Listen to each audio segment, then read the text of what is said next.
Hope everybody's having a great day. So this is a live webinar. My name is Tyler Braun. I'm the Director of Financial Planning with the Tranel Financial Group.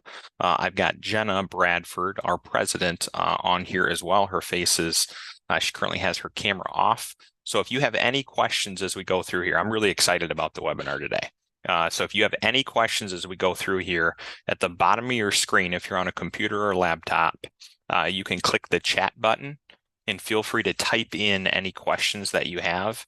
Jenna will be able to field those questions, get them over to me, make sure that we get them answered, as we'll leave a little bit of time at the end. So we've got about roughly 20 to 25 minutes of presentation to go through. And as I said before, this is a topic that we have been running into more and more with clients, and just having the conversation around generational wealth and leaving a legacy. What does it mean to you? What does it mean to every individual that we come across? Because you have different goals. What's unique about today's webinar is I'm going to use an actual live example with a client. Obviously, I changed the client's name, a few of the account balances and so forth, but I'm going to use an actual live example of how we took someone through some of these strategies. And the strategies that we're going to go through today can be done at any asset level. So whether you have $500,000 or $5 million, right, these same strategies can be utilized depending on what your goals are. So with that being said, the first piece that I want to touch on is just what is generational wealth?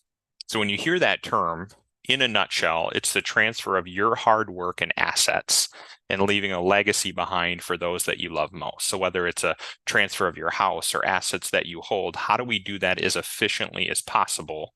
And what I always tell people is you want to plan and communicate that ahead of time.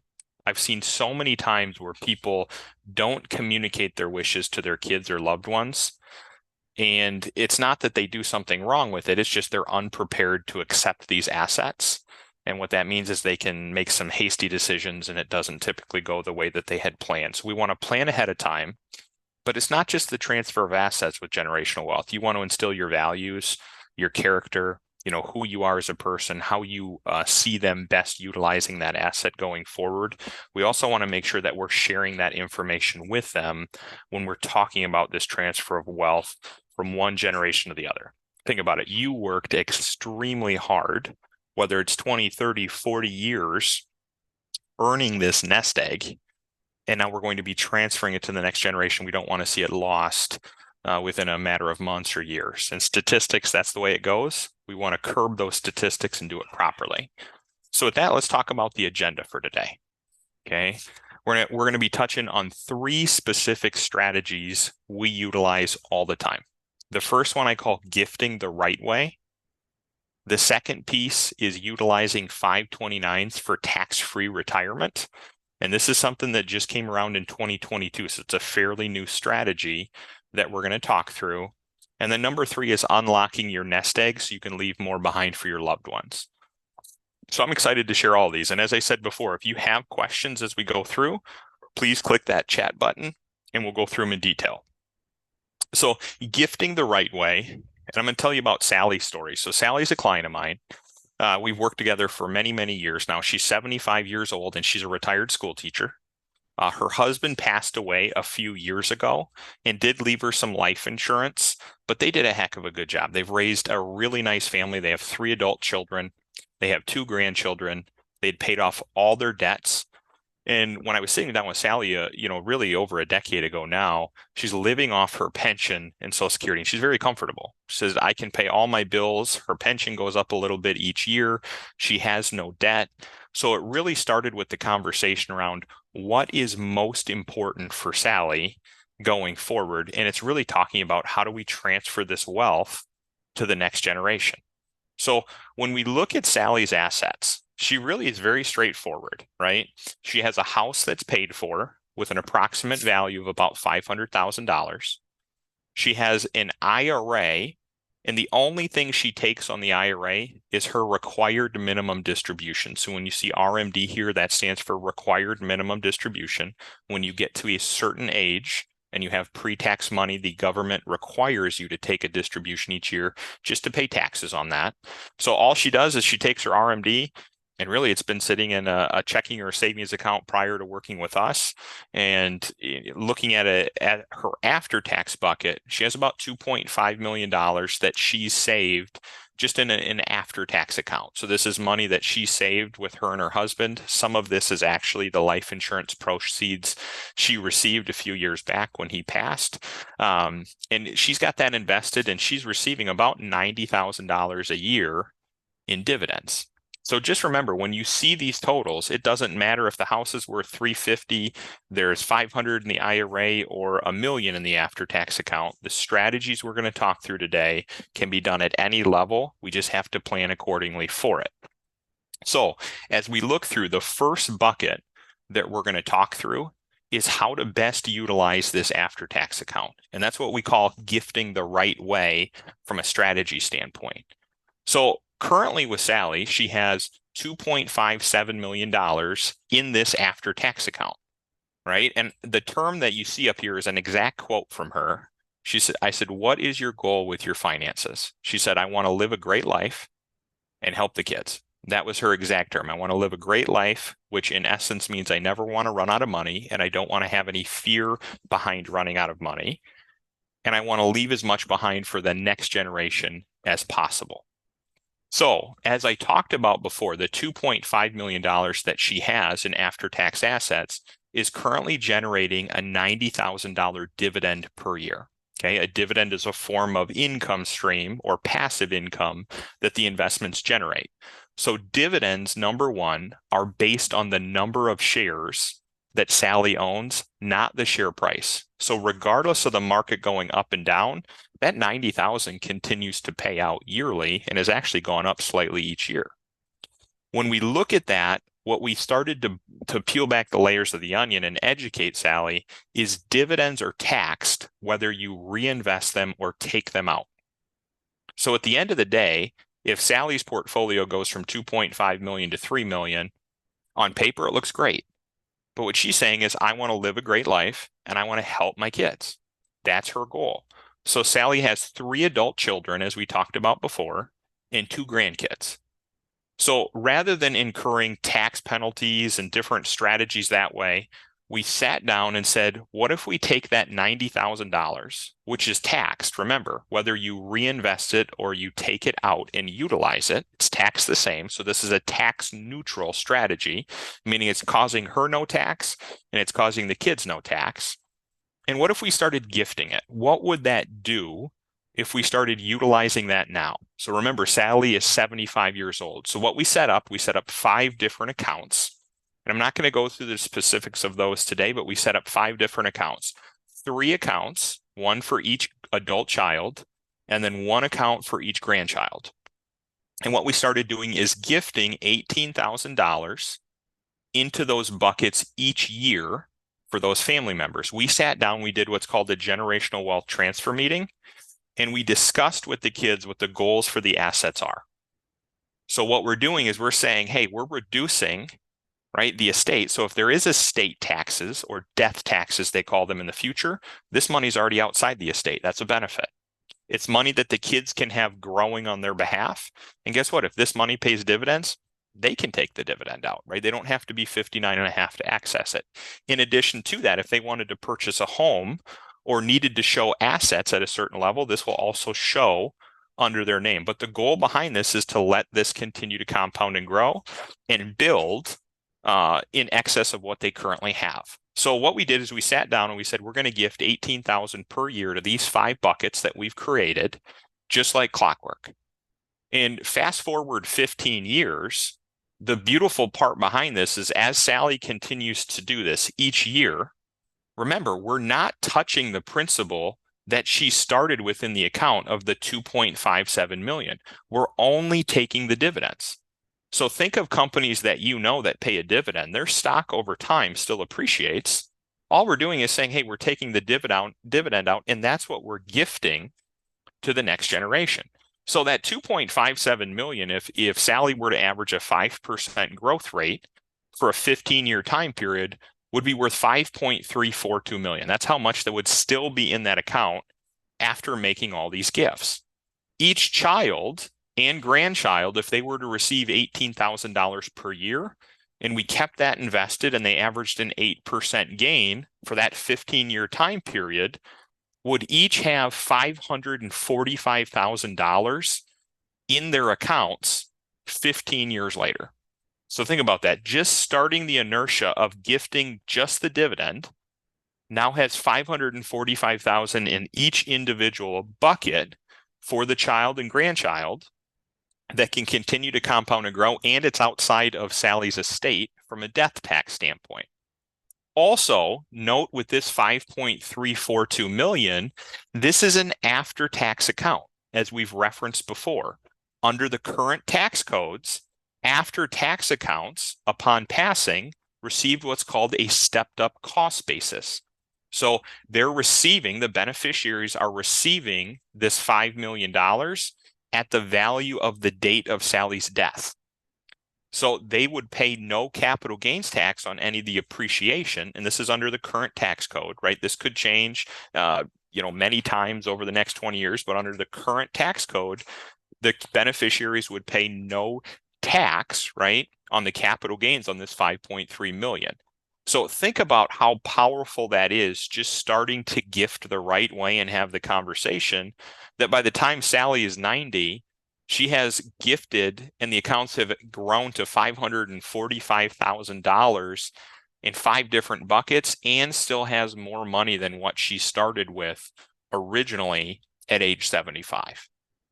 So that's gifting the right way with a purpose. Now, let's take this a step further and focus on the grandchildren. So what we did is we said, you know what? There's an opportunity at hand to establish accounts for the grandchildren to allow them to have tax-free money for retirement, 40 or 50 years down the road. And how cool is that as a grandparent or even as a parent to be able to plant the seed, start the account, and know that it's going to be exponentially larger 30 or 40 years down the road, and the kids don't have to pay taxes on it. So in December of 2022, you guys may have heard of this, there was what was called the Secure Act 2.0. What that did is they put a bylaw in that allows for a new qualified distribution from 529 plans. So there's many different nuances to this. So this is not just a blanket, anybody can go do this. There's nuances that are involved with this. But in a nutshell, what they allow is they allow up to $35,000 of a 529 plan to be converted over a 5-year period, as long as that money's been in the plan for a 15-year time period. So if you've had a 529 open for 15 years, and you have 35,000 in there, that can be converted to a Roth IRA for the beneficiary or for the child. And then that Roth IRA can grow 100% tax-free until retirement. Take it out, pay no taxes to Uncle Sam. How awesome is that? So let's look at that in live action. We worked with Sally because Sally said, I want to help fund 529s, or I want to help pay for college for my grandkids. So what we do, especially for people that are excited about this, is we look at it and we actually open 2 529 accounts. We open one for college and we open one for retirement. And some of you might be looking at this and say, well, why are we opening 2 and not just one? Well, one is for college, one is for retirement. It's very easy to keep them separate, very easy from a line item standpoint to see what we convert, what we can't. So for Sally, for each of the grandkids, we took $350 per month and we put that into a 529, and she did that for 18 years. Okay, if she does that for 18 years at an 8% growth rate, she would have approximately $157,000 in each of the 529 plans for the kids to go to school. Okay, so college in her mind is taken care of, right? This is what I'm putting aside. She's starting early, $350 per month for 18 years and an 8% growth. She'd have $157,000 for each of the grandkids by establishing that. Now, the day the grandkids are born, what we did is we opened a 529 account that we're earmarking for retirement. What she did is she did a one-time check or contribution of $9,000 into that 529 plan. Never made another contribution thereafter. Just put $9,000 one time the year the child was born. If that child averages 8% growth for the next 18 years, and remember, inside the 529, all those gains remain tax-free. At the end of the 18th year, they would have $35,000 in that bucket. That's great. Right now you have $35,000 for retirement, but it gets better because now what you're able to do is convert that $35,000 over a 5-year time period. So they allow you to take $7,000 each year, and it counts as your contribution from the 529 plan into the Roth IRA, and that conversion is 100% tax-free. After that money is converted, that full $35,000, that's a retirement account. We do not want to touch that money until that child reaches retirement age, but it's growing 100% tax-free along the way, as long as they follow all the bylaws. So if we let that go for another 45 years of compounding growth at 8%, when each of the grandchildren are 63 years old, they will have $1.17 million, 100% tax-free in their Roth IRA, and the starting balance on that was $9,000 funded by grandma or grandpa. Now that's true generational wealth, where you've set up a vehicle that's very easy to fund one time, put it in there, followed all of the process, converted the assets to the Roth, grows 100% tax-free for the next generation. They utilize it in retirement when it's exponentially larger. Okay, I'm going to continue to go through here. So that is utilizing tax-free money and utilizing the 529 a little bit differently. Still want to use it for college, but you also want to continue to focus on what are we able to do for retirement. If you're a person that is close to that estate tax or death tax level, this is a great strategy as well, because the 529 is outside of your estate, meaning that there's no death tax when you're over a certain income level or net worth level that would incur on those assets. All right, next piece that we're going to look through here is unlocking your nest egg. So as we talked about before, right, we talked about the house, right? The house is an after-tax assets, approximately $500,000 in value. We talked about the after-tax account, right? And that was the two strategies that we just worked through with gifting the right way, gifting to the 5 buckets we've created to allow that asset to continue to compound outside of your estate or Sally's estate, and allow them to continue to build and have dividends and extra income if they'd like it to, while you're still appreciating Sally's asset. Now what we're going to focus on is really this $1.2 million in IRA money. And what's really interesting about this is a common question we run into all the time. Hey, I've done a really good job saving. We don't necessarily need to draw income from the IRA, but the IRS is making us. And a lot of clients say, this really sucks, right? I have to take a distribution I don't want to take just to pay taxes on it. Now what? Right? And the hard part is, we do webinars on what are called Roth conversions. And if Sally's 75 in this example, so she's already taking her RMD, Roth conversions don't necessarily make sense because you'd have to take the RMD first, then you can do a conversion, right? So Roth conversions are a strategy we look at when you're younger, not yet to RMD age. So we look at this and we say, what options do we have other than just paying taxes for the sake of paying taxes, and then putting it into a savings account or putting more into this after-tax account, et cetera. Okay. And one of those pieces that we look at is utilizing that RMD to generate perpetual wealth and leverage up, it's called.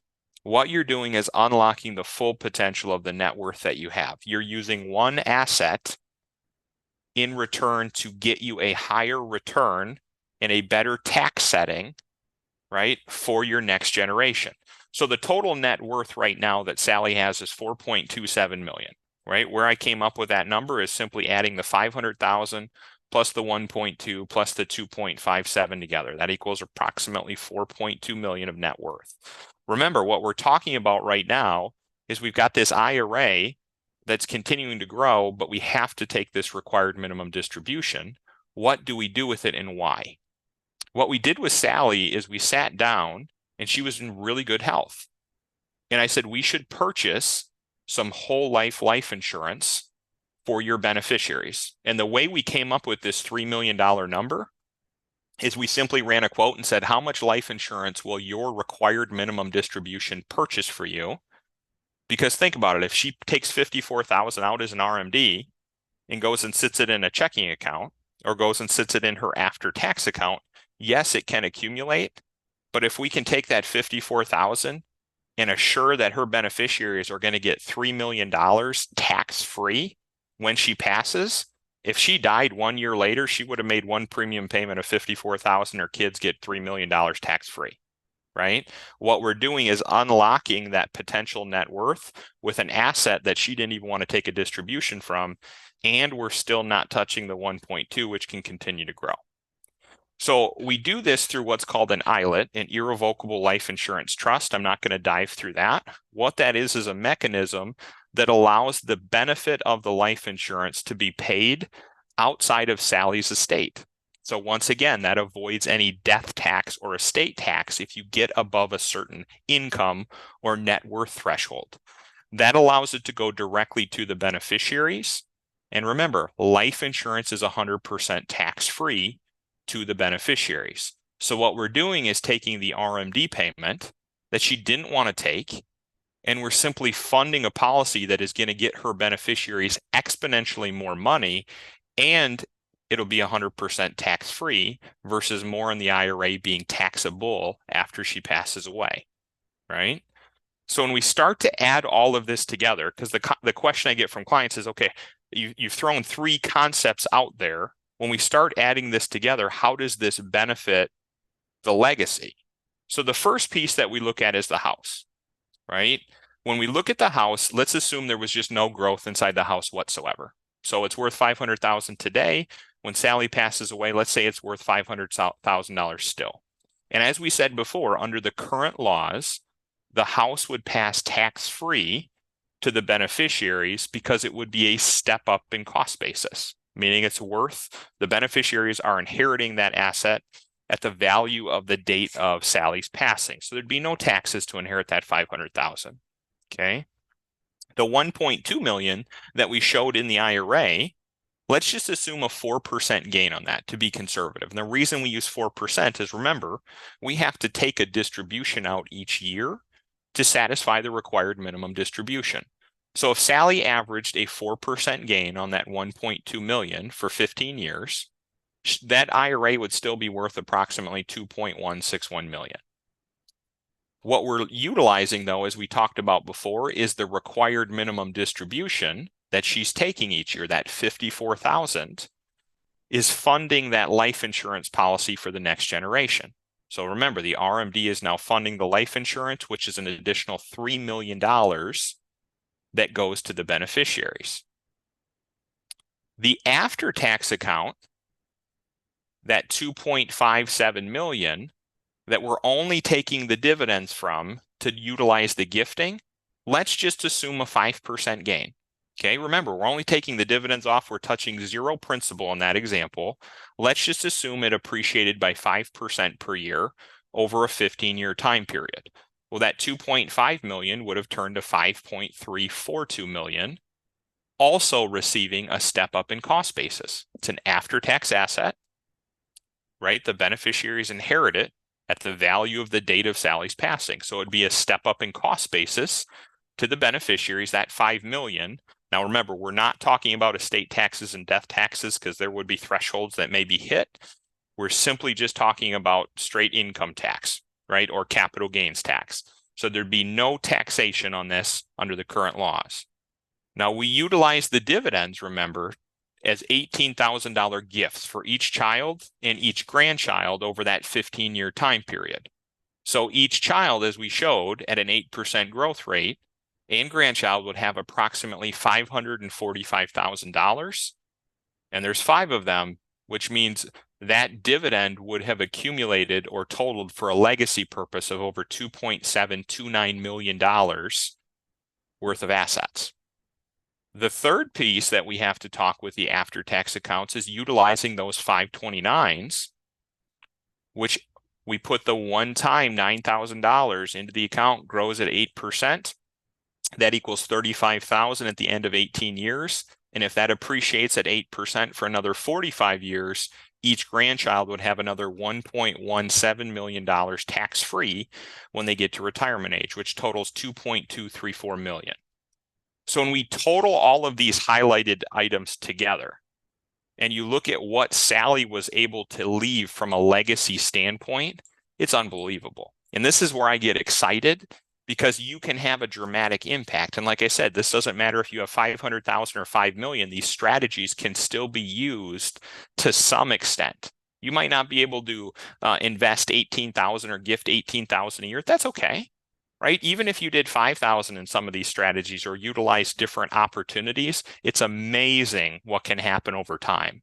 So for Sally's example, she had a starting net worth of 4.2 million. When we add all of the highlighted items that we referenced together, her legacy net worth that she had an imprint on her family is over $15.967 million that she was able to have an impact with. That's extremely powerful, right? So as I said before, these are hypotheticals and so forth that I have to use, right? I'm referencing out there. I'm not referencing any one single investment or anything like that. But what I do want to show you is the importance of utilizing and planning accordingly, because you can have, if your goal is to leave generational wealth, you can have an unbelievable impact on your family if you're planning and doing it correctly. The other piece that I'll reference inside of here before we get to questions is the importance of sitting down with your loved ones and having this conversation ahead of time, so they know exactly what buckets are created, while they're created, and how they should inherit them from a tax standpoint and also from a planning standpoint. And we do that all the time. We call it a generational wealth transfer meeting, where we bring those family members together. So I hope that you got some good key takeaways here for the 3 strategies that we talked about of gifting the right way, utilizing 529 funds for tax-free retirement, and then ultimately unlocking your net worth in conjunction. Jenna, did we have any questions from anyone that we wanted to go through? We did. So great webinar. Thank you so much, Tyler. The question that we have is, do you already have to be in retirement for the generational wealth transfer to start? Oh, absolutely not. Absolutely not. It's one of those pieces. We have a lot of clients that are younger, and what you're doing from a generational wealth transfer standpoint is you're creating the buckets in your mind. So like if you have a child and cash flow allows, you can absolutely put $9,000 into a 529, and we'll call it the retirement 529, that can continue to grow. And you can do that. It doesn't have to be a grandparent doing it. You can do that on their behalf and still be funding into their 529 to 350 per month, right? That's a bucket you could start right away. From a standpoint of, let's say that you had a child that worked with you or was showing earned income, right? If a child shows earned income and can do a tax return and files a tax return, they can do a Roth contribution, even if they're under the age of 18, and that money can grow tax-free. So what I've seen parents do is the child will do a tax return, right? And they'll show 3,000 of income. They'll match that 3,000, so the child can then put that into their Roth IRA, right? So there's different strategies you can use based on what age you're at and what your goals are. The other piece that I always love is I talk about building wealth is just getting money in motion. So even for younger investors, yes, you're going to have your growth-oriented accounts that are a little more aggressive. We also will start building more dividend-generating accounts, because those are assets you plan on holding forever, and the kids can inherit that bucket at a stepped up cost basis. And think about it, if you have $2 million with 90,000 in dividends, you just left your child $90,000 pension for the rest of their life once those dividends kick out, right? So yeah, there's different ways to approach it depending on your age. Absolutely. Awesome. Thank you for answering that. We have one more question as well. If a beneficiary dies, what happens to their money? Does it go back to you, or does it go to the other beneficiaries? All depends how you structure it, right? So the thing with gifting is if you're gifting to a trust, right? Let's say that you had a trust created for each one of the kids and each one of the grandkids, and you're gifting into that trust. Then what you're doing is you've already written out the bylaws on how that money would be dispersed upon their passing. So let's say that you're gifting to your son, and he has, he's married and he has, let's say, 2 children. In that trust that you've created with your son together, and that's something we would walk through, it would already say who the beneficiaries are and where the money goes, right? If you're just writing a check for $18,000 to your son and not having a conversation, that's not gifting the right way, because now he can use that money for whatever he wants. And if he doesn't have a beneficiary listed on there, or has a beneficiary listed on the account that you don't like, you have no control over that. So that's where I'm saying gifting the right way is really having the conversation and understanding on what his wishes are, what your wishes are, how to make that come full circle, so you can have that go accordingly. If you're doing a joint account with him, let's say, then if he were to pass away, the money would go back to you. If you're doing a account where you're gifting the money directly to him, and he has an account where he has 3 or 4 beneficiaries on there, it would go to those beneficiaries directly on that account. And I can go more into detail about all that with whoever has that question, Jenna. Okay, that sounds great. Whoever did have that question, it came in anonymous, so make sure to email us separately so we can help you continue to answer more questions. So 2 more just came in, Tyler. Okay. It says, if she understood correctly, can we have the kids' 529s receive our dividends each payout? You could. So what'll happen is the dividends would go to you. So the dividend would be Yep. paid out to you, Jenna. So let's say that you had an account that was paying dividends. The dividends would be paid to you, and you would put them in your checking account, and then you would fund that through ACH or through a check to the 529.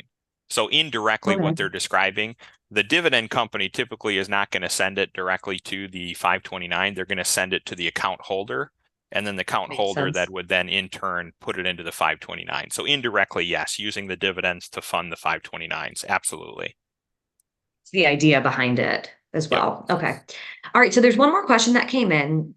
What is what is living on during these years? Pension and Social Security. Oh, what are they living on during these years? Pension and Social Security. Yep. Does this work as well with a state mostly of real estate, which may or may not produce much disposable income? From a step-up basis on real estate, it could. So let me think here. I'm trying to think of the way that they're wording that question. So repeat the question one more time, Jenna, please. It says, what are they living on during this time, during these years? Pension and Social Security. Does Correct. this work as well with a state mostly of real estate, which may or may not produce much disposable income? Yeah, so let's say that you have got it. I got it. So yes, so in this example that I shared, Sally was living off her pension and Social Security, and that was more than enough income for what she lived off of Oh, per year. So she wasn't got it. utilizing the RMD for any income. She wasn't utilizing that after-tax account. Those dividends were just getting reinvested into the account. And on her, it was on paper, and she's saying, "This, I want to help the kids." Right. So she lived solely off her Social Right. Security and pension. The plan changes per person. Right. In that example, you could still do the gifting strategy or the life insurance strategy or the 529 strategies and just take the RMD and live off the RMD with your pension and Social Security, right? We just don't add that piece because every person's goals are different inside of there. If you had a portfolio that was full of real estate, okay, and it did not generate a lot of income, but you said, you know what, I want my kids to get this, and you're worried about taxes in the future, so forth, you could always create an LLC if it's paid for, hold the real estate in an LLC, and gift shares of that LLC, to your kids over time. Right. So you can gift shares or percentages of your real estate. So let's say you owned 100 acres of land and you had, one child, you could get a valuation and gift up to $18,000 of value of that land. So let's say that's 2 acres. You could give 2 acres of land to your child every year if you wanted to. Right. And it just goes into Right. their name, and that's a way to have that. Now, I'm not saying or recommending that necessarily, because we'd have to go further into detail because there is that step up in cost basis. And if you're gifting land, you're gifting it at your cost basis. So if they ever sold it, there'd be some taxable gain that would have to be realized there. So we just have to go further into detail with that strategy. But if that's what they're referencing, yes, that can be done. Okay. Awesome. Awesome. Well, there are no further questions at this time. So thank you, everyone. Until you want to So wrap up? absolutely. So I appreciate all of you. If you have questions, please reach out to our team, right? These are very complex. I know I made it sound a little more simplistic, but it's very complex as there's a lot of different thresholds for estate planning based on net worth, assets, taxation. All these conversations have to get brought into full picture. But what I really wanted to show and highlight is just if done and when done properly, it's amazing how you can leverage up and unlock the net worth of your nest egg. So hope everybody enjoyed this. If you have any questions, please reach out.